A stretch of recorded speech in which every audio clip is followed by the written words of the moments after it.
I hate it when people say somebody needs no introduction, then goes on to introduce them. Go ahead.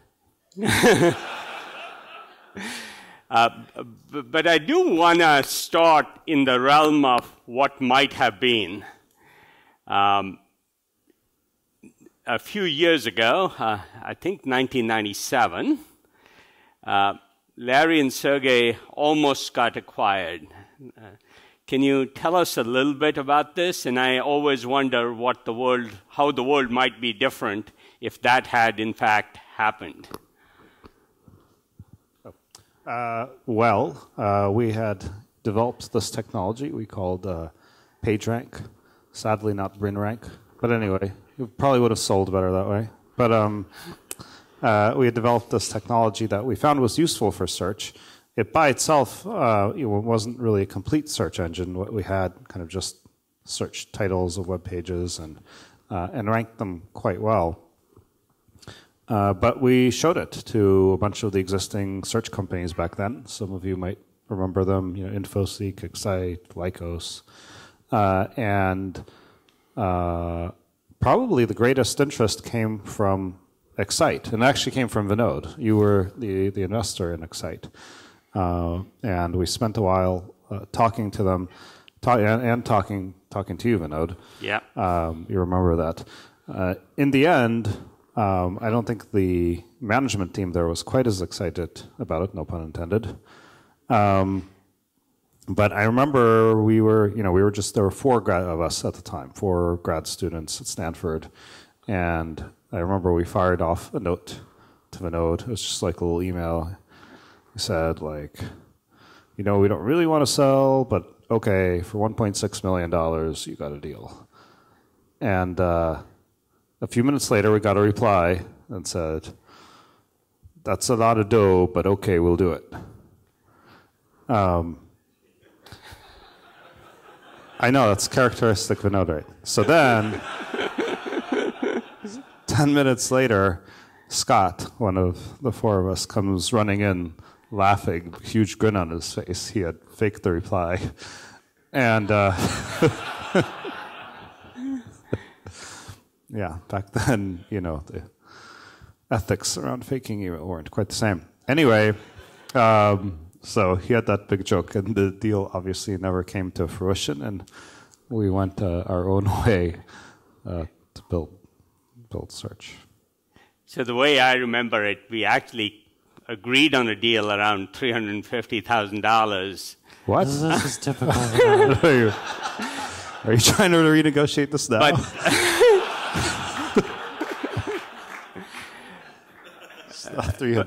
I had a hard time getting the management team to agree that they should acquire Google.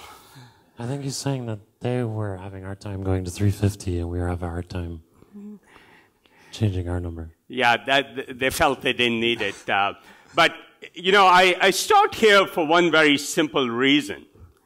There are many, many instances where things could have gone either way. And I'm really glad they didn't acquire, because the world might have been a very, very different place. Looking back in retrospect, I feel like it would have been really, really sad if, in fact, Larry and Sergey had sold the company and not pursued the vision and changed the world the way they have. So it's actually kind of an interesting story, because the reason we didn't sell it is not so much the money. I mean, I don't know, we were like grad students, eating burritos or whatever. So $1 million was a fair amount. The reason I think we really didn't sell the company was that we talked to all the search companies at the time, and they just weren't interested in what we were doing. And it was obviously didn't want to buy this company that didn't really have anything without the people. So they wanted us, but we were well, why are we going to work at this place that doesn't believe in search? It's not going to cause anything good to happen. So I think ultimately we didn't sell for that reason, just that they weren't interested in it, which is the same reason they, had trouble getting to $1 million, which I guess at the time was a lot of money. But But I think ultimately for me, it was just about wanting to actually, search seemed pretty important. It was about actually wanting to do something in that area. And it didn't seem like that was going to happen in these organizations. Yeah. It's amazing when the business people take over how rational they get, focused on short-term revenue and lose the long-term vision. That's a good place to take off on a different point. Most companies end up in failure, and I'm not talking about just the startups, but if you look at the S&P 500, so many of the very large companies keep going out of business at an increasing rate. People are surprised.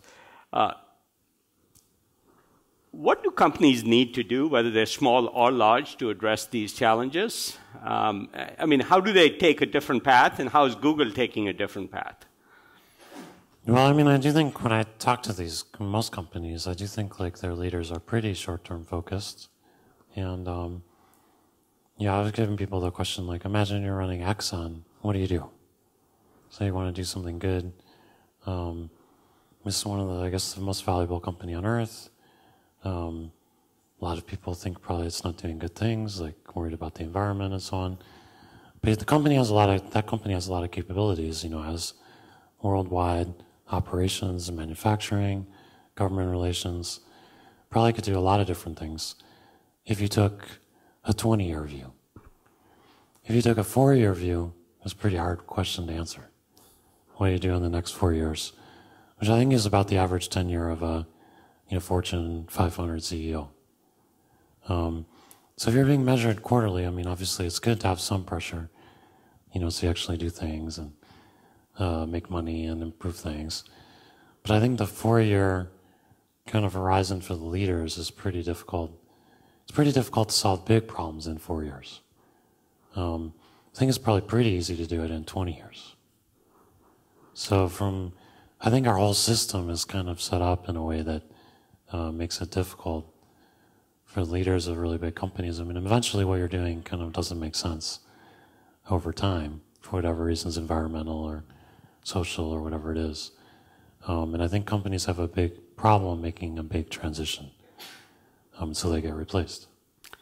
So I'd love both of you to comment a little bit on where Google is. What are the couple of things that become really, really critical for Google to do in the next 5 to 15 years? What areas are going to be critical? I think if there were a couple areas that were critical, then that would be too vulnerable a spot to be in a way. There are many opportunities to broadly use technology to impact the world and to have a successful business, and we try to invest in at least in the places where we see a good fit to our company. But that could be many bets, and only a few of them need to pay off. I guess from my perspective, running Google X, that's kind of my job is to invest in a number of opportunities, each one of which may be a big bet. But I hope, well, I guess you have a portfolio too, but I hope across that portfolio some of them pay off, and some of them are connected to our existing business and some not so much. If you look at the self-driving cars, for example, I hope that could really transform transportation around the world and reduce the need for individual car ownership, the need for parking, road congestion, and so forth. So, if that was successful in its own right, I'd be super happy. It's obviously still a big bet. It's got many technical and policy risks. But if you are willing to make a number of bets like that, you got to hope that some of them will pay off. Mm-hmm. Larry, any particular areas you think are critical to Google's success the next few years? Areas you don't want to screw up in? I think we're pretty excited about Android. Android, obviously. I think that we have our traditional brushes, obviously search and things like that. I think one of the things people have been confused about. People are like, well, "What is Google? Why are you guys coherent?" And it's really interesting when you look at search, just really trying to understand everything in the world, make sense of it, organize it for people. We kind of said, well, we're doing that, and a lot of the queries are actually about places, and we need to understand places. And then we said, well, a lot of the queries are, about content we can't find, we do books, and so on. So we've kind of been gradually expanding that. And if you look at things like Google Now also, actually, well, maybe you don't want to ask a question. Maybe you want to just have it answered for you before you ask it. That would be better. Originally the I'm feeling lucky button, that was supposed to be, you should be able to skip the search results and go directly to the answer. Unfortunately, it didn't work that well. It was kind of an obtuse naming of the feature. But that was the same kind of idea. And I guess we feel like right now the computers are still pretty bad. I mean, you're just messing around, you're kind of scrolling on your touch screen phone and trying to find, you're in a car and it's bouncy and it doesn't really work. And so I think the actual amount of kind of knowledge you get out of your computer versus the amount of time you spend is still pretty bad. And so I think our job is to kind of solve that. And most of the things we're doing make sense in that context. So along those lines, one of the areas I know you've both been very interested in is machine learning and AI, as it's been called in the past. And in the past, it's never quite reached its potential or speculated potential.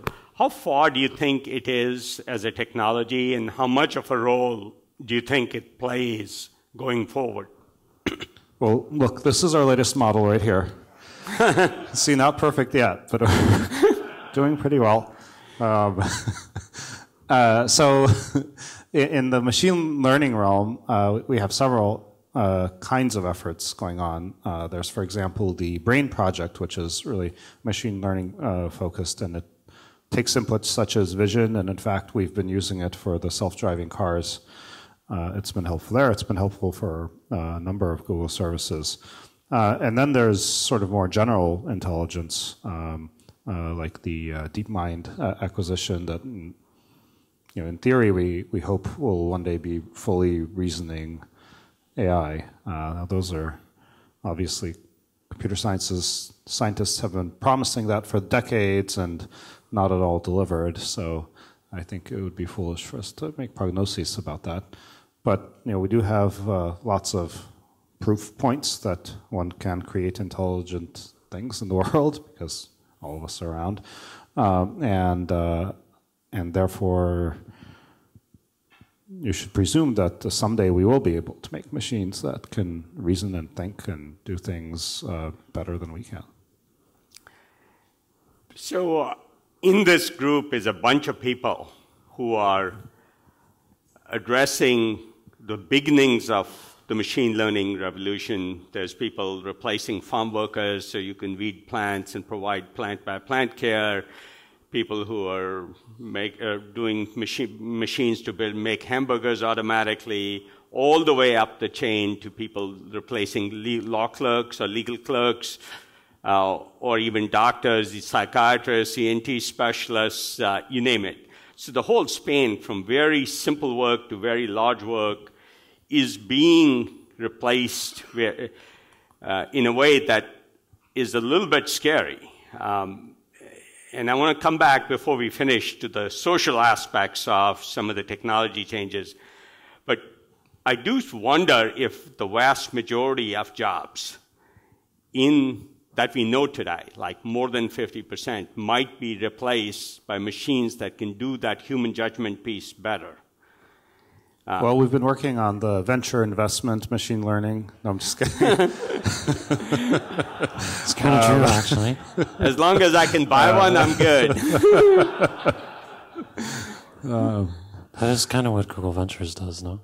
They started that way. I don't know if they're actually doing that. Like, I don't know. They keep hiring partners for whatever reason. So I don't know. Maybe it might not be working so well on the algorithm front. In fact, one of the early Excite employees, Graham Spencer, was working on this project at Google now.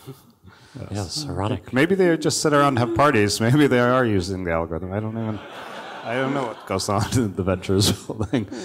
But I do think that, I mean, a lot of the things that people do have been over the past century replaced by machines and will continue to be. 90% of people used to be farmers, no? Yeah, no. So it's happened before, it's not surprising. Yeah, the vast majority of employment shifted from farming to only needing about 2% of the U.S. workforce. That happened between 1900 and the year 2000. And I see the beginnings of that happening again with the rapid acceleration the next 10, 15, 20 years. I mean, I totally believe we should be living in a time of abundance, like Peter Diamandis' book. I think, if you really think about the things that you need to, make yourself happy, it's like housing, security, opportunity for your kids. I mean, anthropologists have identified these things. I mean, it's not that hard for us to provide those things. The amount of resources we need to do that, the amount of work that actually needs to go into that, it's pretty small. I'm guessing less than 1%. Yeah. At the moment. So the idea that everyone needs to work frantically to meet people's needs is just not true. So I do think there's a problem that we kind of don't recognize that, and I think there's also kind of a social problem that a lot of people aren't happy if they don't have anything to do. So we need to give people things to do, You need to feel like you're needed and wanted and have something productive to do. But I think the mix with that and the industries we actually need and so on there's not a good correspondence. That's why we're busy destroying the environment, doing other things maybe we don't need to be doing. So I'm pretty worried until we figure that out, we're not going to have a good outcome. One thing, I was talking to Richard Branson about this. They have a huge problem there. They don't have enough jobs in the UK. So he's been trying to get people to hire 2 part-time people instead of 1 full-time. So at least the young people can have a half-time job rather than no job. And it's slightly greater cost for employers. I was thinking the extension of that is if you have kind of global unemployment or widespread unemployment, you just reduce work time. Everyone I've asked a lot of people about this to say, maybe not you guys, but most people, if I ask them, would you like, an extra week of vacation? They raise their hands, 100% of people. 2 weeks or 4-day work week. Everyone will raise their hand. Most people like working, but they'd also like to have more time with their family or to do their own interests. So that would be one way to deal with the problem, is if you had a coordinated way to just reduce work week. And then if you had slightly less employment, you could adjust and people would still have jobs. I'll quibble a little bit that I don't think in the near term the need for labor is going away. I mean, it gets shifted from one place to another, but people always want more stuff or more entertainment or more creativity or more something. I think it's kind of an imperfect system, so there's no reason that it really will correspond. There's been some economics arguments that that's not as true now as it has been. But, that could be to other kinds of governance problems and so on. But nobody really knows the answer to that question. Yeah, but since we went into the social domain, there's short-term issues like we are seeing in San Francisco. People not appreciating that people who are part of the ideas economy in some way are doing much better than people who aren't. San Francisco thing is really a governance problem because we're building lots of jobs, lots of office buildings, and no housing. And so it's not surprising that causes a lot of issues, and you also have a lot of people who are rent controlled, and so they don't participate in the economic increase in housing prices. It actually hurts them. It doesn't help them. Mm-hmm. So I think those problems are more structural and very serious problems. We're not really on path to fix those problems as a Bay Area. Mm-hmm. Yeah, but there may be indicators that income distribution will get more lopsided over time. Yeah, that's true. That's also a big issue. Right. And I fundamentally believe we moved from an economy of labor and capital to an economy of ideas. And most economists haven't caught on to this change, that ideas are a disproportionately large part of the growth of the economy, which I won't go too deep in there, but it leads to some interesting questions, and the Republican-Democratic divide about taxes and income redistribution may become much more critical and much more intense. I don't know if you have any thoughts on that. That seems to be... we don't have to go there if you... No, I mean, I think... I think ideally one would try to tax more the things that we don't want and either subsidize or encourage the things that we do want. So, I think the kinds of things people spend money on that are wasteful, you could imagine having higher taxes on, or things that are harmful like carbon, it could be taxed at a higher rate, and that would, on the one hand, presumably slow wasteful spending, but on the other hand, perhaps we could encourage the kinds of investments that we want to be making. Yeah, looking 40 years out, I find it hard to imagine why we won't need to support half the population to not work, but pursue other interests that are interesting to them. Suddenly X Games is an entertainment event instead of a sport. Anyway, let me go back to Google. We talked a little bit about self-driving cars. How large a change do you think that can cause to happen in society? Either one of you speculate on how large a change that might mean. It's more than just the software. Yeah, I hope it can be a really dramatic change. Off the bat, of course, there's the many people who currently cannot get around if they're too old, too young, disabled, and so forth. But that's still just a fraction of the population. I think the bigger changes can come to the community, the lifestyle, the land use.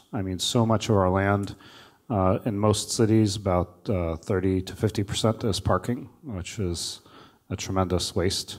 And also the roads themselves, which are both congested and take a lot of space and are just unpleasant.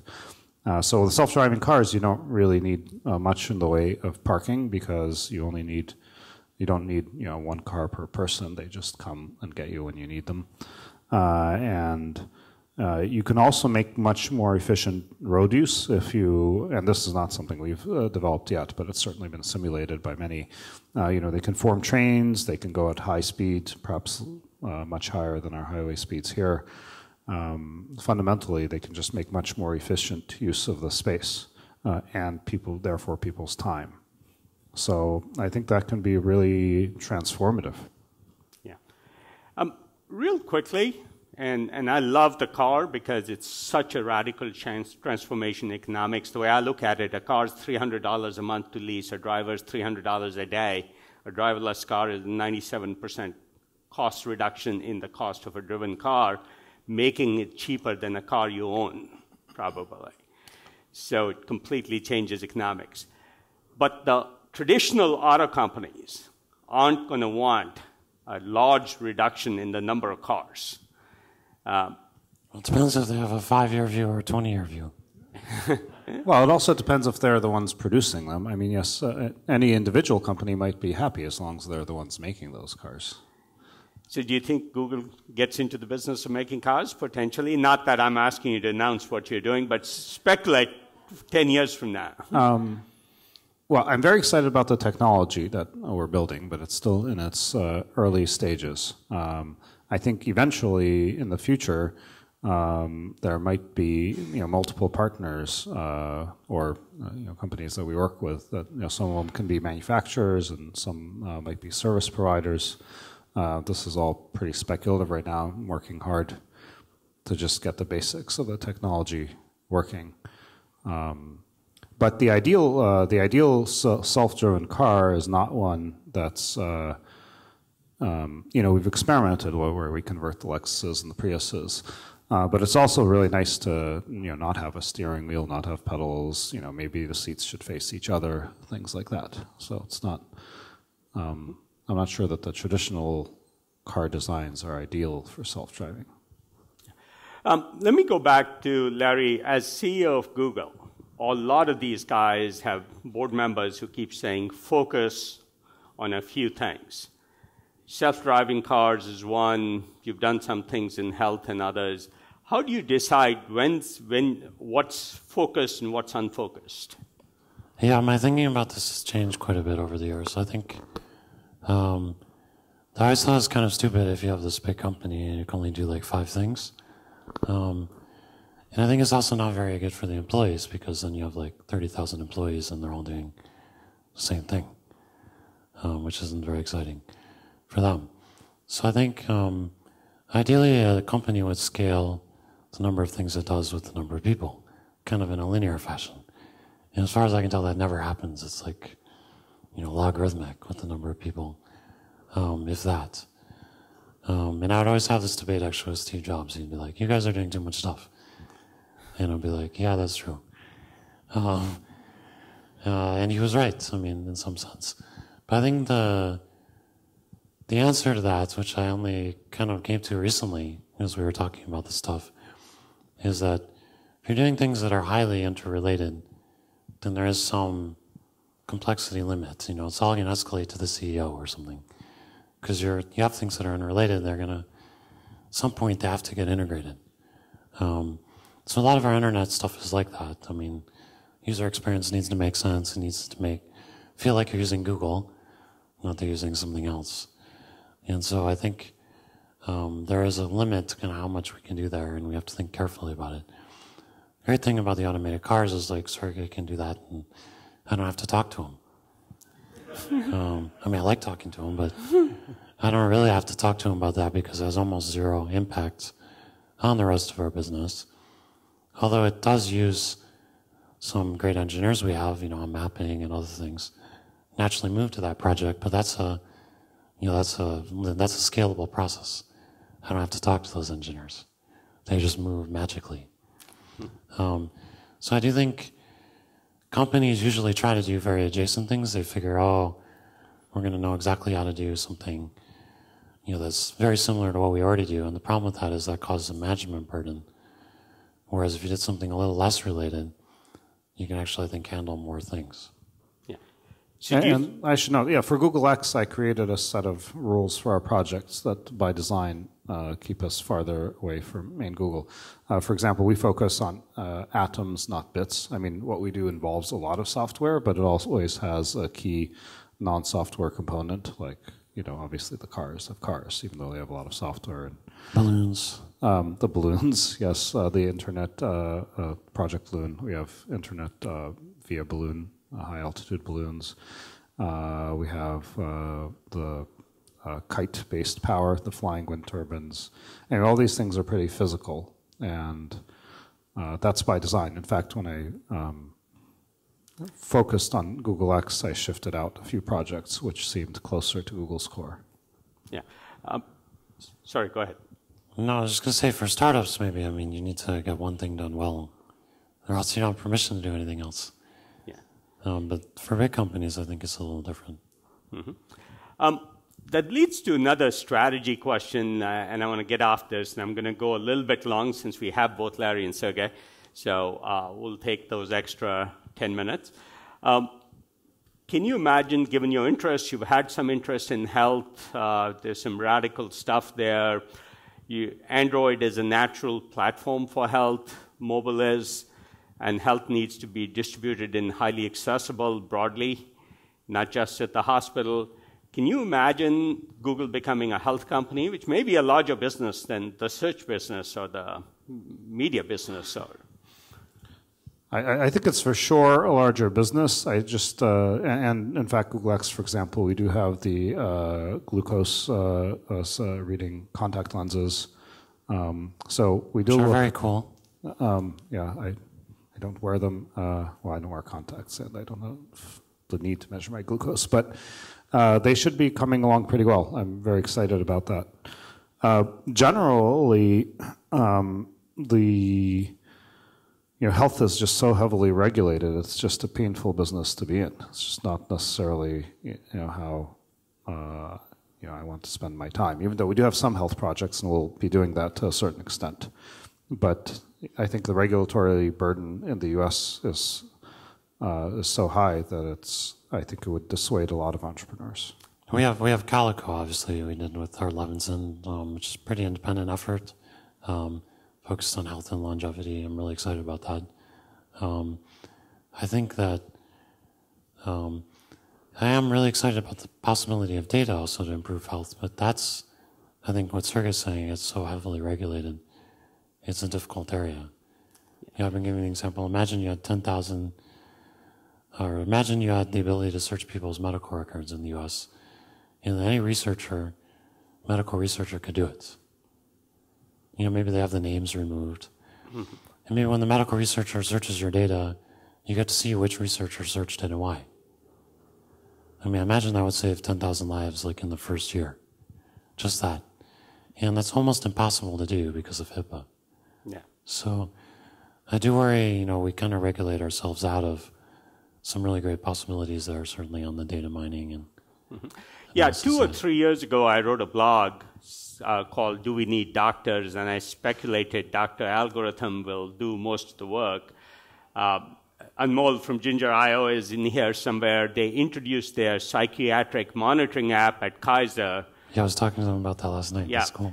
In the first week, Kaiser believes they saved 3 suicides because the apps alerted the nurse that the patient was in a suicidal state.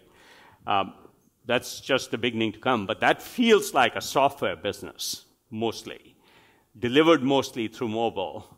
And it's more needed in the least regulated areas, India, Africa, places like that. So go ahead. Yeah, I was going to say in the U.S., I think diabetes and heart disease are both about $300 or $400 billion a year in expense. That's of the 1.2 trillion, so it's a pretty big chunk. So definitely just making a dent in those would be a big deal for people. And in fact, the first, most people may not know this, but the first mobile app got approved as a pharmaceutical because it's directly competitive with metformin, which is the principal drug for blood sugar reduction.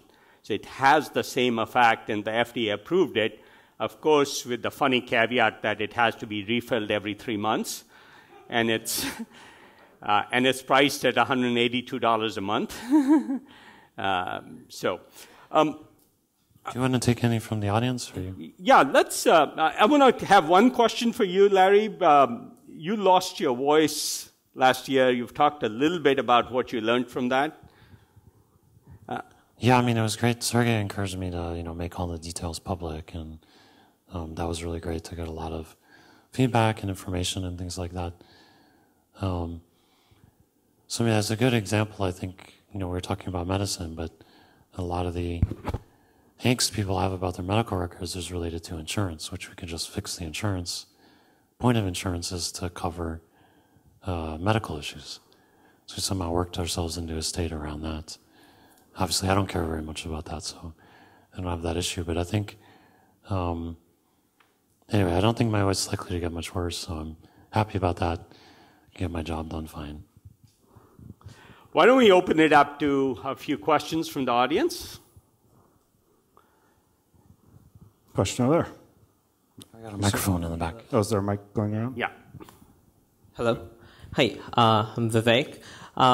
Co-founders are super important for building a company, and you guys are doing great for 15 years. Have you sort of fundamentally disagreed on something at all over the last 15 years, and how did you resolve? Oh, where do I start? No. What's he talking about? We disagree all the time. Not in fundamental way. No, we really disagrey. They're fundamentally disagreeing on whether they disagree. No, I think I think if you get to know somebody over a long period of time, we're working together for so long, and we're committed to doing that. You don't get agitated about one little thing or the other. I don't know. We work it through, and also generally we've gotten to think remarkably alike, which scares some people around us, I guess. Yeah, and the other thing, I mean, we know enough, I guess, that when we're disagreeing, I mean, you make a lot of calls that aren't obvious. So, I mean, if you're disagreeing, it's probably that it's not obvious what to do.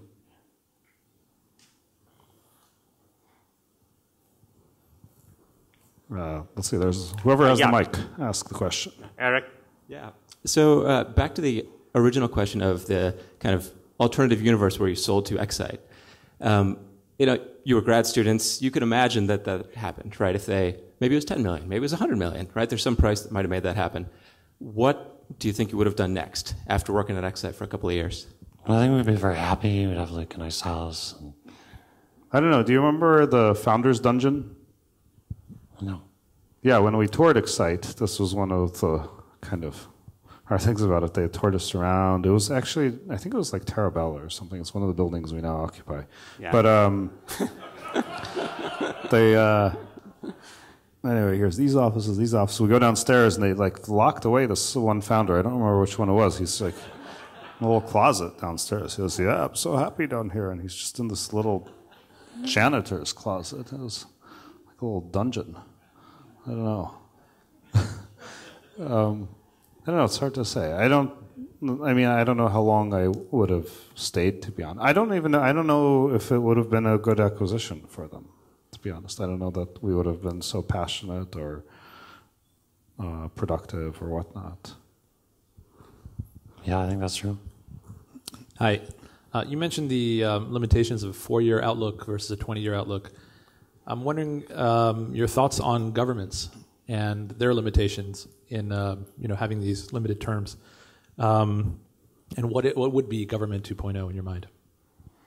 Boy, I don't know. That's a really big topic. I think, which I don't know very much about, but I do worry that when I look at the governments, our interaction with governments or things we get interested in, spectrum or whatever, that it becomes pretty illogical. And I think the reasons aren't that the people aren't good and they're trying to do good things. I mean, most people you talk to in government are in there for the right reasons. They're not there for the pay, typically. They're there because they want to make the world better. But I think the set of rules that we have, one thing that I would observe is that the complexity of government increases over time. So if you just look at all of our democracies around the world, the amount of regulation and law we have increases without bound. So I was trying to reduce the complexity in Google. I was saying, we're getting to be a bigger company. Let's take our rules and regulations, let's make sure they stay at 50 pages so that people can actually read it. But the problem that I discovered about that was that by reference, we include the entire law and regulation of the entire world. Because we're a multinational company, we operate everywhere. Our employees, what they do, affects everything, and so in some sense, we'd have to read, the 100 million pages of law and regulation that are out there. There's probably something like that. I don't know how much it is, but it's very big and getting bigger.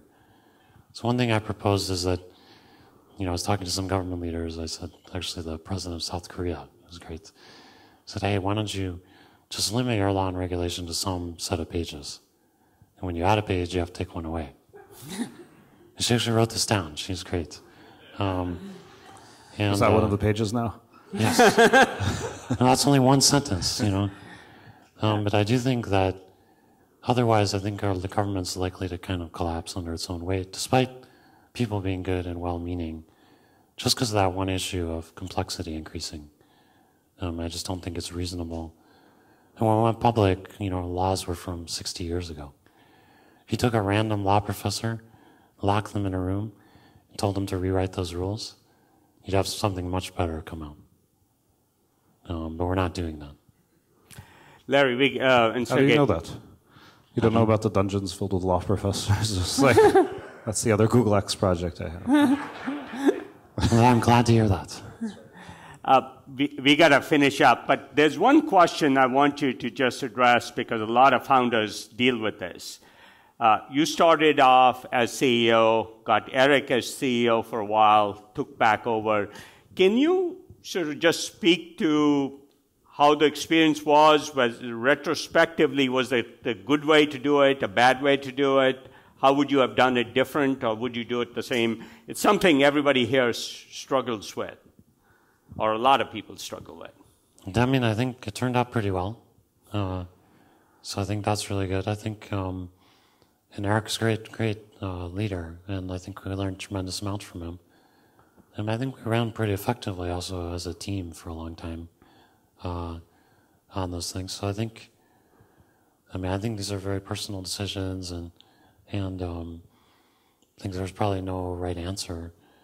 I think if you have a really long time period, obviously, I think, you can probably learn the things you need to know about management or not. I mean, like I said, it's a personal decision. I think running a company, startup is really a big commitment.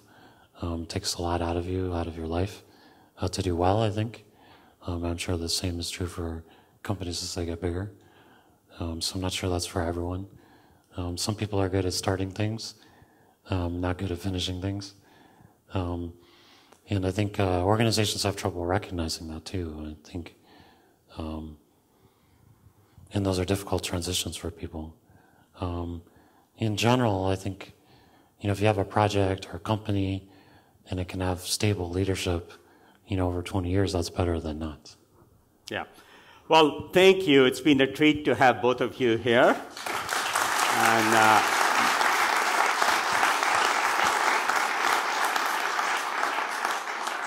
really appreciate the time to have you two drive here, or in Sergey's case, to kiteboard here. You didn't quite make it. I only made it halfway, which is the worst distance to actually make it. But I turned around and went back. There wasn't wind on this side of the bridge. Well, thank you.